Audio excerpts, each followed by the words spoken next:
قول ربنا جل وعلا ووصينا، هذا يدل على أنه ينبغي للعبد أن يكون بره لوالديه، لأنهما وصية الله جل وعلا إليه. وما نقرأه في كتب القراءات ودروس المطالعات شيء حسن أن يذكر لك الكاتب أو المؤلف ما يدفعك لأن تبر والديك، لكن ينبغي أن يكون الباعث الأول في برنا لأمهاتنا وآبائنا أن الله جل وعلا أوصانا بهما. فلو تغيرت عليك والدتك وتبدل عليك والدك وأغلظ أحدهما في الخطاب أو كلفك أحدهما ما لا تطيق، فقبل أن تدفعك نفسك إلى أن ترفض تذكر أن العلي الأعلى أوصاك بهما. وكفاك والله شرفا أن تكون عبدا لله فتلتزم وصيته. وإنما في مثل هذا المقام يعرف مقام العبودية. العاقل يعرف أنه عبد لله لا يخرج عن سلطانه، وليس الأمر الذي يفصل في مقام العبودية ذلك الأمر الذي يتفق مع رغباتك ومطالبك وإن كان حقا، لكن الذي يفصل في مقام العبودية ذلكم الأمر الذي تتلقاه وهو يخالف هواك يخالف حالك، لكنك تقبله لأنك تعلم أنك عبد لربك. قال ربنا وصينا الإنسان بوالديه إحسانا.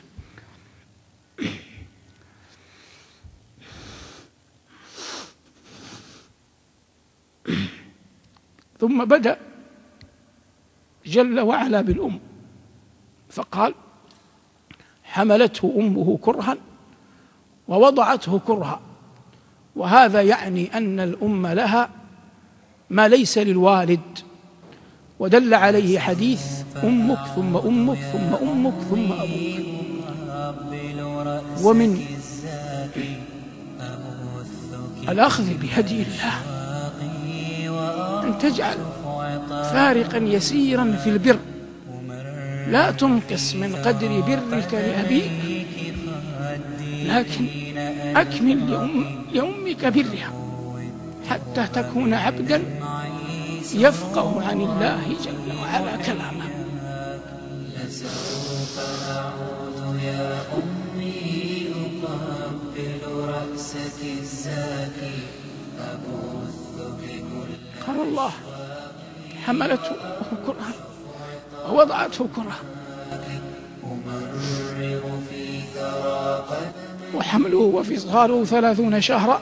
فقه منها العلماء علميا أن مدة الحمل يمكن أن تصل ويحيا المولود إلى 6 أشهر،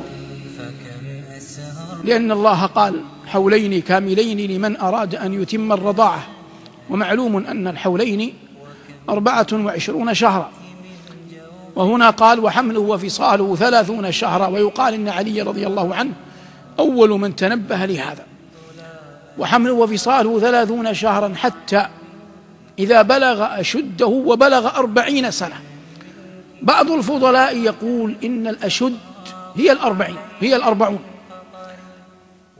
والذي يظهر أن الأشد غير 40، لأن الله قال حتى إذا بلغ أشده وبلغ 40 سنة. والعطف في الأصل في العطف المغايرة، الاشتراك في الحكم مع التغاير، فيصبح أنه مطالب في حالين اثنين أن يبر والديه أشد، حال أن يبلغ الأشد وهو 33، وأما إذا بلغ 40 فإن الله نص عليها فيما يبدو ولا نجزم أن الإنسان غالبا إذا بلغ 40 يكون له زوجة وأولاد، فيأتي في الآية ما ينبهه أن لا يشغله زوجته وأولاده عن بره لأبيه وأمه.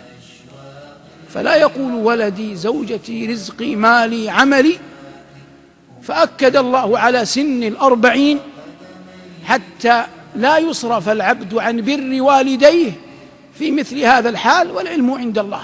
قال ربنا حتى إذا بلغ أشده وبلغ 40 سنة قال رب أوزعني أن أشكر نعمتك، ولا بد أن تفقه أن برك لأمك أو لأبيك أو أي عمل صالح تأتيه إنما هو في أصله نعمة من الله عليك، فالله الذي هداك لأن تبرهما، وهذه نعمة جلة حقها أن تشكر. وهنا قال ربنا: قال رب أوزعني أن أشكر نعمتك التي أنعمت علي وعلى والدي وأن أعمل صالحا ترضاه. وبعض أهل العلم رحمهم الله من أهل التفسير يقول إن هذه الآية في أصلها تنصرف إلى الصديق رضي الله عنه وأرضاه، فلا أحد من الصحابة رضوان الله عليهم أجمعين بلا استثناء آمن أبواه إلا أبا بكر، آمن أبواه وزوجاته